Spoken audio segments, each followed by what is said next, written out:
E aí, tudo bem com todos? Espero que sim. Estão prontos para mais uma aula de vidas vazias? Hoje vai ser a nossa sexta aula e nós vamos estudar os capítulos 11 e 12. Para a gente começar, vamos relembrar o nosso checklist da aula passada. Como é que foi essa semana aí de vocês? Espero que tenha sido cheia de bênçãos. Vamos colocar aqui na tela então? Valorize o corpo que Deus te deu. Gente, a gente viu na aula passada que as nossas células, os nossos neurônios trabalham tanto. Vamos valorizar esse corpício, vamos cuidar dele, não só na parte material, em relação a ter uma vida saudável, uma boa alimentação, fazer exercícios físicos, mas também a parte espiritual, sempre controlando os nossos pensamentos, recorrendo sempre à oração, cuidar do nosso corpo. Cultive pensamentos edificantes, mesmo quando o desânimo vier, e ele vai vir, é normal que ele venha, porém, vamos nos nutrir de forças, vamos cultivar pensamentos edificantes. Saber que nem sempre temos aquilo que queremos para o nosso próprio bem, nós não sabemos de todas as informações. Muitas vezes, no plano espiritual, nós pedimos por aquela situação, ou sabemos que ia passar por isso. Então, nós não temos posse de todas as informações. Então, vamos nos conformar com as situações que muitas vezes acontecem para o nosso próprio bem. Busque divertimentos saudáveis e fuja daqueles que causam desequilíbrio. Como é que foi essa semana aí? Só divertimentos bacanas, né? É isso aí, gente. Muito bem. E controle os pensamentos. A gente vai bater nessa tecla. Vamos falar do pensamento, gente, até o fim do livro. Porque tudo se inicia nele. Tudo começa aqui na nossa mente. Muito bem, esse foi o checklist da aula passada. No final tem uma nova checklist, né? E vamos lá para o capítulo 11, que se chama Período de Trânsito. Então, gente, nesse capítulo, a Joana vem nos dizer que o momento que estamos vivendo é grave. Nós já sabemos disso. Nós já repetimos isso várias vezes. Porém, é necessário que a gente vá relembrando. Porque as investidas das legiões inferiores estão cada vez maiores. Eu já citei isso em outros momentos, em outros estudos. Muitos espíritos sabem que está chegando o limite deles aqui, que eles não vão continuar reencarnando na Terra, que vai passar para o mundo de regeneração. Eles vão para planetas que vão continuar em provas e expiações, que não vão avançar. Então, com isso, eles querem arrastar o máximo de pessoas que eles conseguirem com eles. Ou seja, nós. Então, as investidas das legiões inferiores está maior do que de costume. Joana diz: as massas humanas movimentam-se em faixas de energias deletérias sem a capacidade de entender o que lhe está ocorrendo. Então, muitas vezes a pessoa está envolvida naquela energia negativa, não consegue sair disso e nem entende o que está acontecendo. Ela nem sabe por quê. Então, eu baixo a minha guarda, a minha vibração fica lá embaixo e aí eu vou me conectar com esses espíritos que estão assim também. E aí fica difícil depois desvincular. Se eu não recorrer à oração, à meditação, à reflexão, eu não consigo sair. E é sempre aquele desânimo, sempre aquele pessimismo, aquela tristeza. E é isso que eles querem. Então, vamos ficar atentos.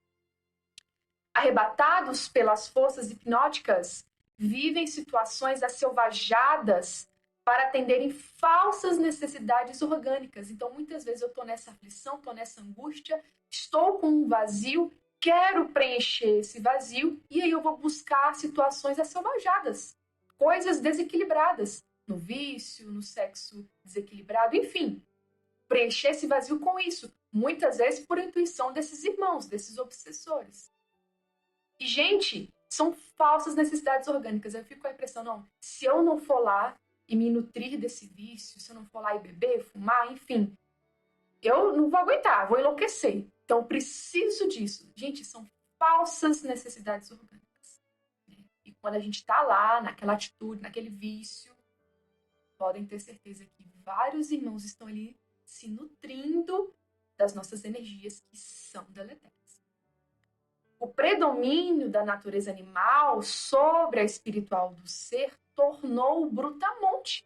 Olha os casos que nós estamos vendo aí de pessoas completamente desequilibradas, se comportando como verdadeiros brutamontes, como Joana coloca aqui, onde a necessidade animal, a necessidade da matéria, está acima da necessidade espiritual.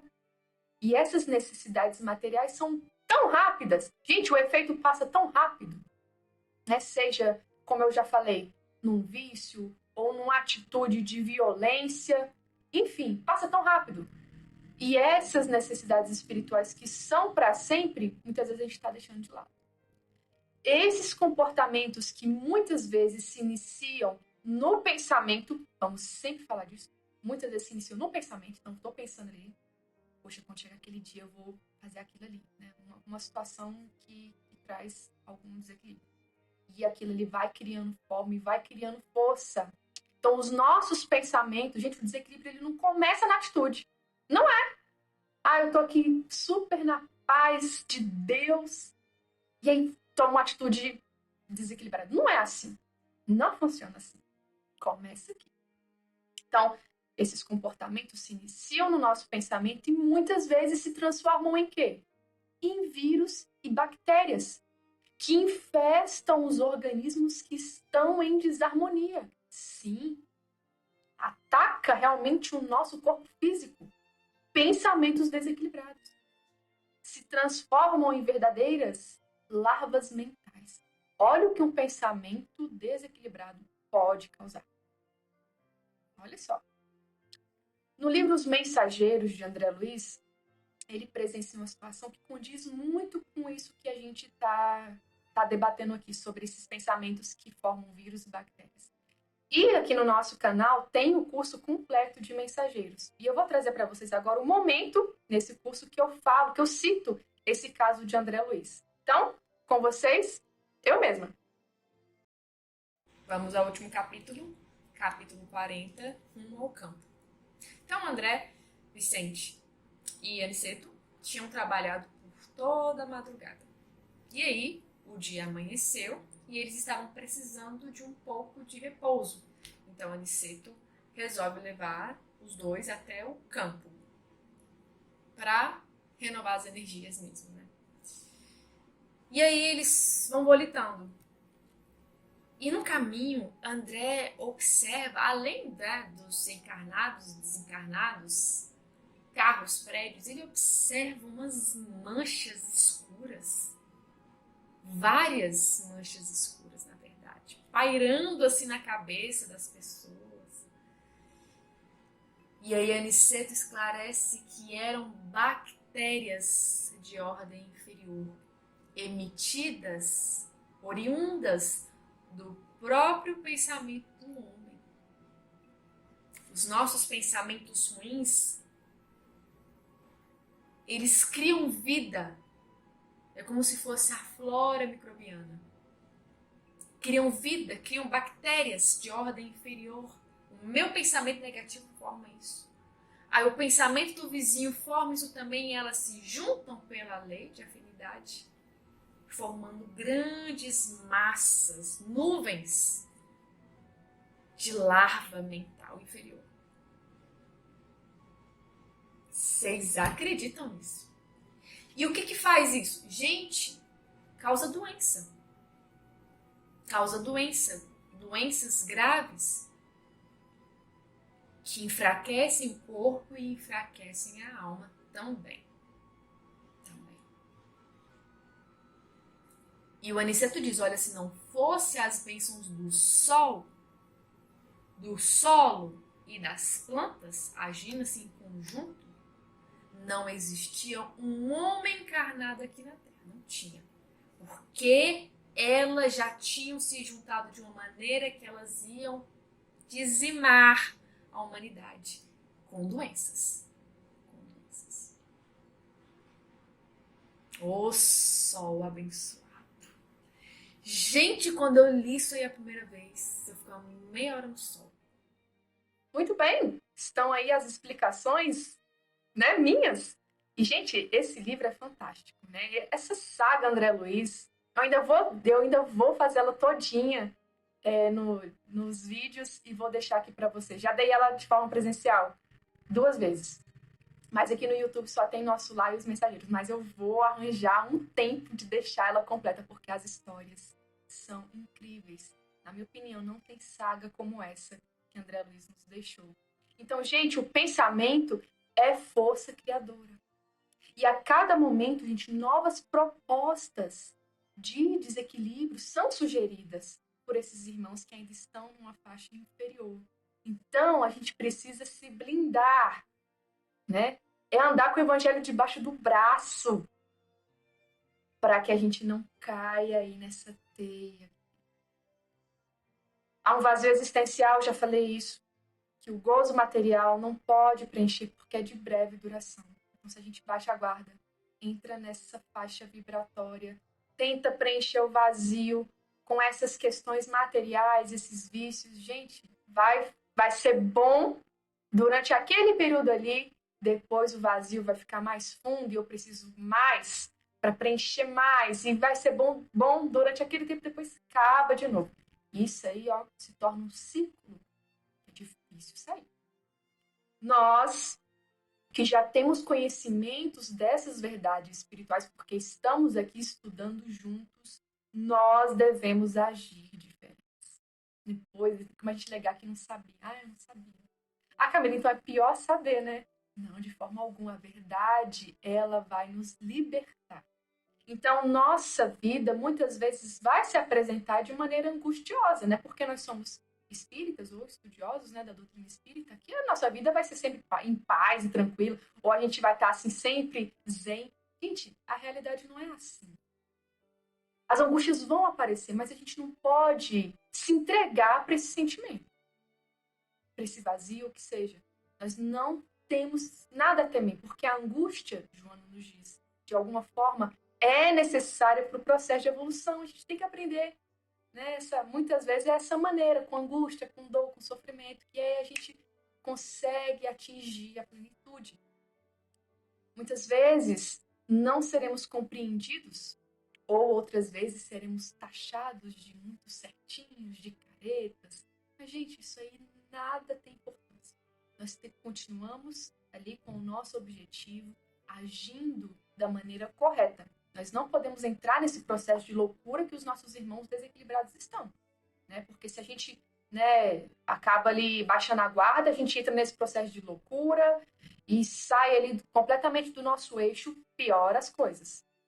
Joana diz: nada consiga abater o teu ânimo, nem cedas às dúvidas, que é uma nuvem dificultando a claridade do raciocínio. Então não vamos duvidar de que estamos sempre acompanhados dos bons espíritos que velam por nós, que nos ajudam a todo instante. Não vamos duvidar. Eu quero sonhar essa noite com o meu mentor. Me faço uma preparação e tal, e deito e não sonho nada. Eu sonho uma coisa mó nada a ver. Então acho que eu tô só. Será que existe mesmo esse negócio de mentor? Gente, não vamos ceder à dúvida, né? Nem sempre o que a gente pede é atendido. Então, olha, luta contra as tuas forças fracas e não te deixes abater nem te entregues, né? Muitas vezes a gente vai fraquejando, mas a gente tem que lutar contra isso. Nós temos todo conhecimento. Olha como essa doutrina é rica, como ela fala de cada aspecto da nossa vida. Aspectos morais, filosóficos.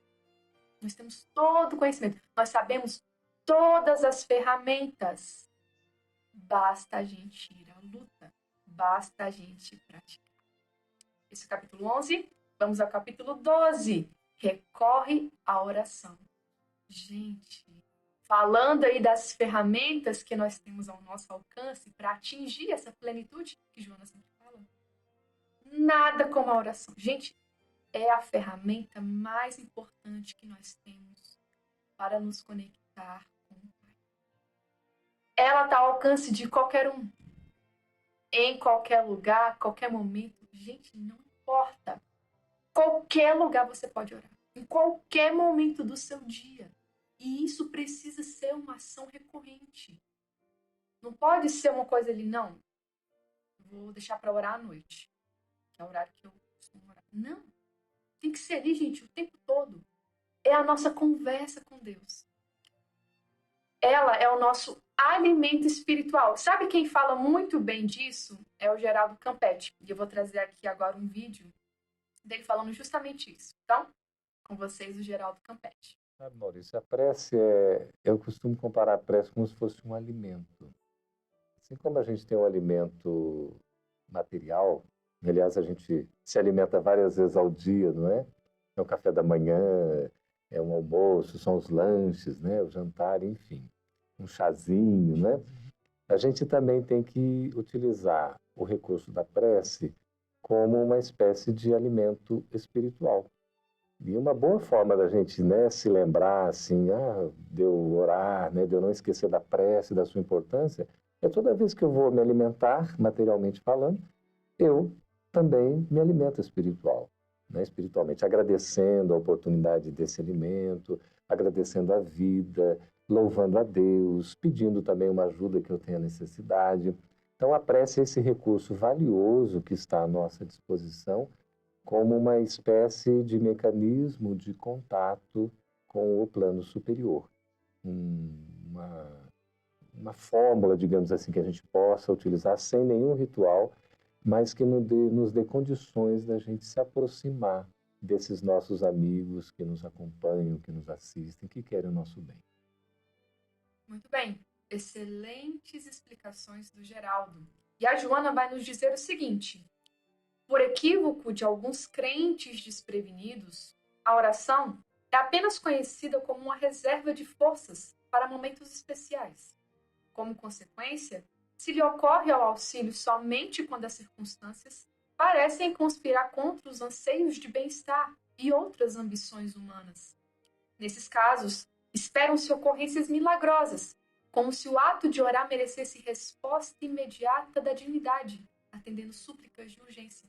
Então, muitas vezes nós não temos o hábito de orar ou oramos quando nos convém. E aí, quando vem uma situação grave, a gente passa a orar com um fervor. E imediatamente após as nossas orações, a gente quer que as coisas se resolvam, como num milagre. E quando achamos que as nossas súplicas não são atendidas pela divindade, a gente se revolta, a gente fica chateado, como se o nosso pedido merecesse um atendimento de emergência ali naquele momento. Não funciona muito assim. Não funciona assim de forma alguma. A oração não se reduz a apenas palavras, iniciando-se no pensamento enriquecido de amor e de esperança. Então, nós espíritas não temos o costume de fazer aquelas orações decoradas. A gente costuma usar as nossas próprias palavras, mas ainda assim, se não tiver sentimento, se não tiver fé, não tem relevância alguma. Se a gente entrar num processo automático de obrigado por esse dia, abençoe meus familiares, a gente a gente não consegue se conectar dessa forma. E se durante o dia a gente teve ali um dia completamente turbulento, em que a gente não tentou se equilibrar de alguma forma, né? A gente entrou ali na onda de notícia ruim e ficou falando mal das pessoas. Aí à noite quer orar. Ah, Senhor, gente, tem que ser uma coisa do nosso dia todo. A gente sempre tem que estar conectado com o bem. Porque se a gente passar um dia desequilibrado e à noite orar, achando que só com essa atitude isso vai nos levar para um local bom, para rever nossos parentes, enfim, não vai dar certo. Não vai dar certo. Não basta apenas palavras. É pensamento, são atitudes, é mudança de vida realmente. Que aí, com essa mudança nossa de atitudes, a gente vai conseguir sentir realmente. Poxa, Camila, ainda não consigo. Meu dia ainda tá, não consigo ter um dia muito harmonioso. Ok, né? Vamos sempre tentando no dia seguinte. E se ainda assim não conseguirmos, chega à noite, não vamos só vomitar palavras. Vamos fazer toda uma preparação. Vamos fazer uma leitura do Evangelho, vamos botar uma música, respirar fundo, meditar por 1 minuto, mentalizar Jesus ali por um bom tempo e realmente abrir o nosso coração na oração. Não só obrigada por tudo, por esse dia, me dê saúde, abençoe meus familiares, assim seja. Não. Vamos fazer esse momento um momento realmente sagrado. Jamais uma oração fica sem a devida resposta, Joana nos diz. Nem sempre corresponde às aspirações de quem a elabora, porque a sabedoria divina sabe o que é melhor para todos, não atendendo à ânsia de um momento que se pode converter em sofrimento futuro, mas ao que vem depois de passada a tempestade. Então, gente, nem sempre a gente acha que as nossas orações não são atendidas, mas todas as nossas súplicas verdadeiras, elas são ouvidas. E se as coisas não se encaminham da maneira que a gente quer, é porque Deus sabe o que é melhor para nós. Quem sabe mais, nós ou Deus? Não é o Pai? Então, muitas vezes, aquela situação, se acontecesse da maneira que a gente quisesse, da maneira que a gente pediu, logo depois geraria um sofrimento muito maior. Então, Deus sabe de todas as coisas. A gente entrega a nossa vida a Ele. Toda vez que disponhas de tempo vazio, em vez de permitir devaneios e sonhos irrelevantes, ora, entre em contato com a vida exuberante em toda parte e enriquece-te de paz e de alegria de viver. Então, de vez em quando, a gente fica com a mente vazia. E às vezes a gente vai longe, vai pensando umas besteiras, né? Umas coisas que não tem nada a ver. Então, quando a gente tiver esses momentos, né, de tempo vazio, né, não estamos lendo um livro, não estamos assistindo, não estamos cuidando dos filhos, enfim. Vamos orar. Vamos orar. Porque através disso a gente vai aumentando essa conexão com o bem. Tá certo? Muito bem, vamos para o nosso checklist final. Essa foi a nossa aula de hoje. Só 2 itens hoje, vamos colocar aqui na tela. Controle os pensamentos negativos. Gente, sempre pensamento, Camila? Ah, sempre pensamento. Tudo começa aqui. Controle os pensamentos negativos, substituindo-os por pensamentos de harmonia. O pensamento negativo vai vir, ele vem. Mas a gente vai, oi, pensamento negativo, tudo bem com você? Vou pedir para você, seguir em frente.